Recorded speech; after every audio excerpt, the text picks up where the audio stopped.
Hey guys, welcome back. If you're new here, my name is Christy. I'm a homeschool mom to 3. Today's video is going to be my 3rd grade curriculum choices for the 2025-2026 school year. Let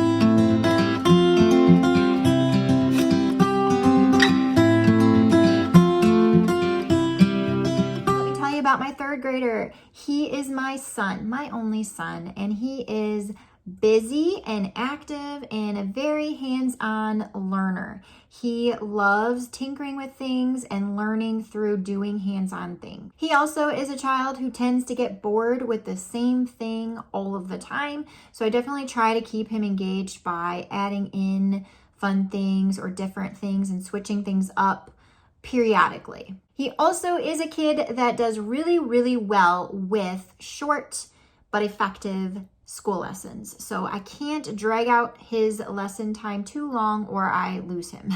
3rd grade feels like such a milestone. For some reason, that grade naturally to me feels like a transition year. Up until now, we have really focused on the basics of phonics and learning to read, handwriting, and math. And that is pretty much it. That was our super focus, and anything that we dabbled in along the way, unit studies we've done all together, geography or history or science, any of that stuff has been just kind of a natural, like we're doing it all together just for fun type thing for him and for my younger kids. And so this year we're going to be adding in some more to his routine, and I'm really excited about it. I'm going to try to make that transition as smooth as possible for him by incorporating some block scheduling so he's not feeling overwhelmed every day. For phonics, we are continuing with All About Reading level 2. So we began this, I think, January or February of this year,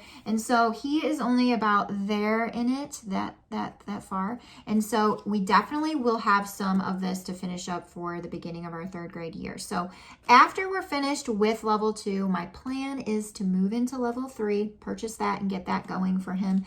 So this is what we're sticking with. It's working really well for him. We really enjoy this curriculum. I love the way things are explained and broken down for him. And it just clicks with his brain, the process that this follows. So it's going really well. This is the first year that I'm adding in some other aspects of language arts. The first thing I want to talk about is what we're going to be doing for some grammar, which we've never done really, literature, and some composition. And we're going to be actually using a Lightning Literature grade 2. So we have used Lightning Literature for a few years now for my older daughter. We've only used the upper grades. So I'm excited to try one of the lower levels and kind of see how that goes. With Lightning Literature, I do feel like it runs a little bit advanced. I also feel like it's very elastic and you can kind of stretch it for different ages. I think one level can go for a grade ahead or a grade below very easily. What's special about level 2 is it's the transition level from picture books to chapter books. So you're actually going to be reading 21, I believe, picture books with this curriculum, and then 6 shorter chapter books. So some of the chapter books you're going to be doing, just so you have an idea, The Bears on Hemlock Mountain, which I don't know if I would consider that a chapter book. It's kind of a transitional chapter book. A Mouse Called Wolf, The Boxcar Children, My Father's Dragon, 26 Fairmont Avenue, and Mr. Popper's Penguin. Those are at the end of the year. So it kind of works its way up to the longer stories and really kind of builds the stamina of your child. Student books are always so pretty and always my favorite part of this curriculum. They're just like colorful and engaging, but clean. Like they're not overly busy to look at. This is like really colorful, but I think that this looks really good, and I'm excited to talk about, some literary elements and breaking down literature and kind of analyzing it and comprehension. And I love that they relate it to grammar with the stories and what they're doing. And then the other thing I'm really excited about for him is the composition part. He's a very logical thinker, and so anything creative writing-ish is hard for him. he needs to branch out a little bit, and I'm excited to teach him how to do that and kind of work with him along the way. I think that this level is going to be perfect for him because I think it's going to really challenge him, but I also don't feel like he's going to get overwhelmed with it. I think it's going to be really, really good. This one also uses this book. You have to have this book to complete the course too, and this is for the poetry study in the guide. I'm very excited to now be using Lightning Literature with him because we've loved it so much with my oldest. Handwriting. So handwriting, he has always loved just writing. He literally, with the way he learned his letters, we did a little bit of the Good and the Beautiful handwriting when he was younger to form his letters, but he also would take a whiteboard and a letter chart and just copy the letters over and over again. Like, he thought that was fun. And that's kind of how he learned and kind of taught himself how to write all of his letters.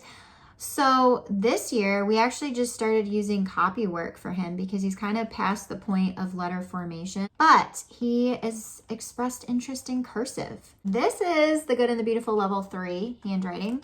This is where they introduce cursive, and they do it in a very simple way. He's actually already started this, see? So just because he's excited. It is still working on print as well, so there's some print in there too. I would gauge it probably like an 80-20, like 80% cursive, 20% print.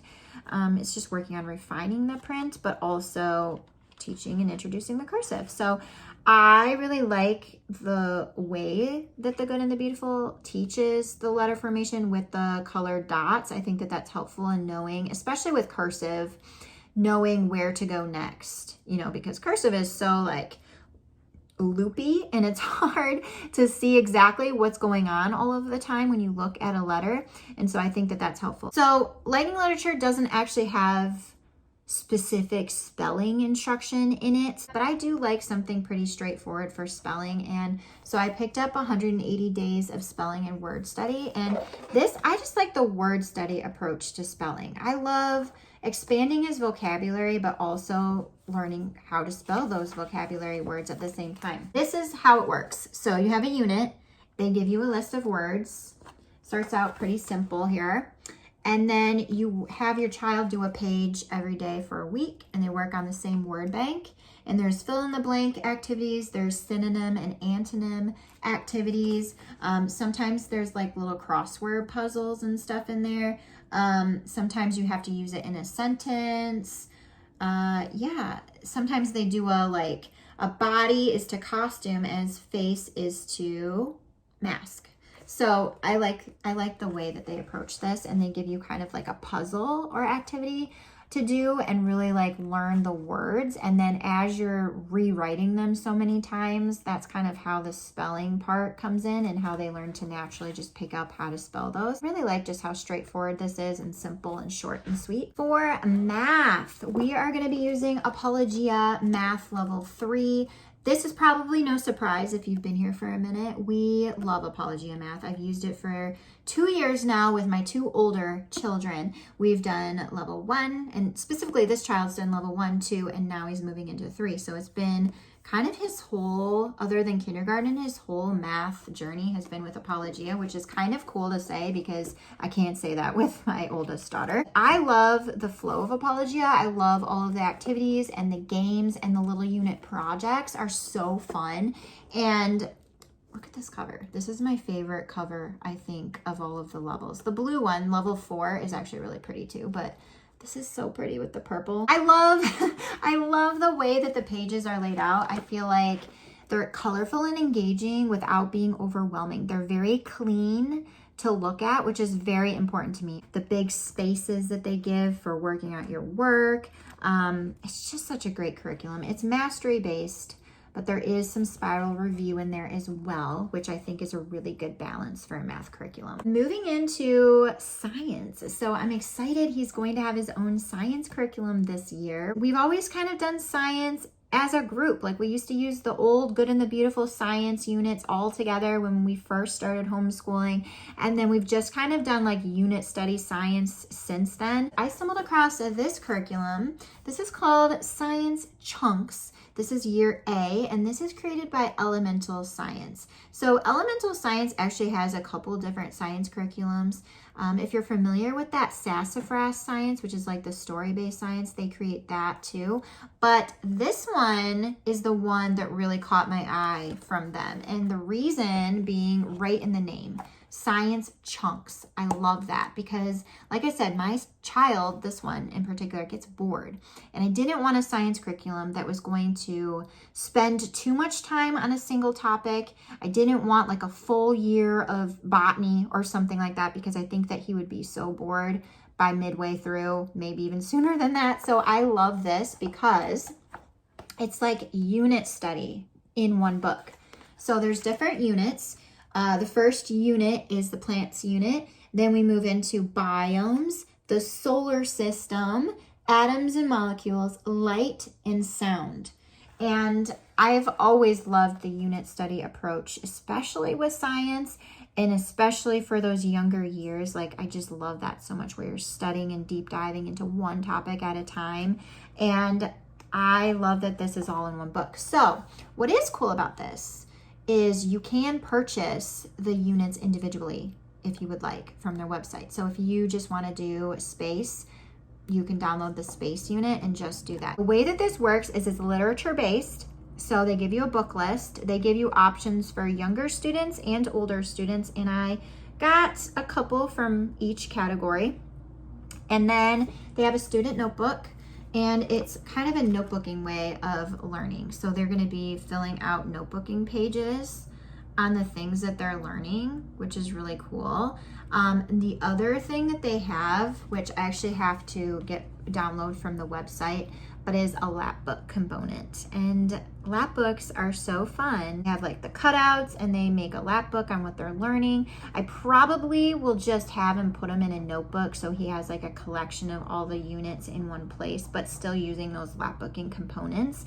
The cut and paste thing, that's right up his alley. Let me show you some of the books that this science uses. So they use like the Basher Science series. They use the chemistry one, which is here, and then the biology one as well. And then the DK Children's Encyclopedia. This is such a pretty book. I love DK books. They're like the best reference books ever. And this is so beautiful. This is for the younger group. And then one from their older category that I purchased was the Usborne Children's Encyclopedia. So if you've never seen this book, this is really cool too. Lots of really cool pictures and topics and QR codes inside that you can like expand upon, which I love. So I did get a couple from each category just because I think in certain areas I might want to like dive deeper with him than just the younger crowd books. I also got this is not on their list, but when I asked him what kinds of sciences he really wanted to do next year, space was like his number one. So I think we're probably going to spend a little more time in that space unit once we get to it. So I got this one, and I love these books, these big books from Usborne. They fold out like really big and cool. Super Earth is also one that they recommend, which is another DK book.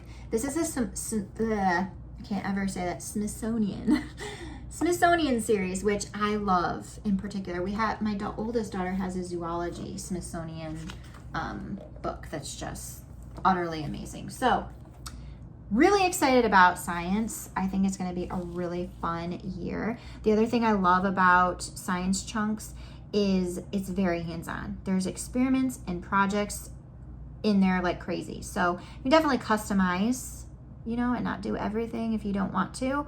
But that, I feel like with science, is like our favorite part. The last thing, U.S. Geography for primary grades from Beautiful Feet Books.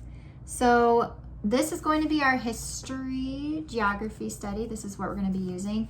I went back and forth on history for him so much because I wasn't sure what I wanted to do. I wasn't sure if I wanted to start with like ancient times, world history, American history. I wasn't really sure the route I wanted to go. He's very interested and asks me all the time. He looks at maps all the time and he wants to know what state this is. Where is this state? How far away is this state from where we live?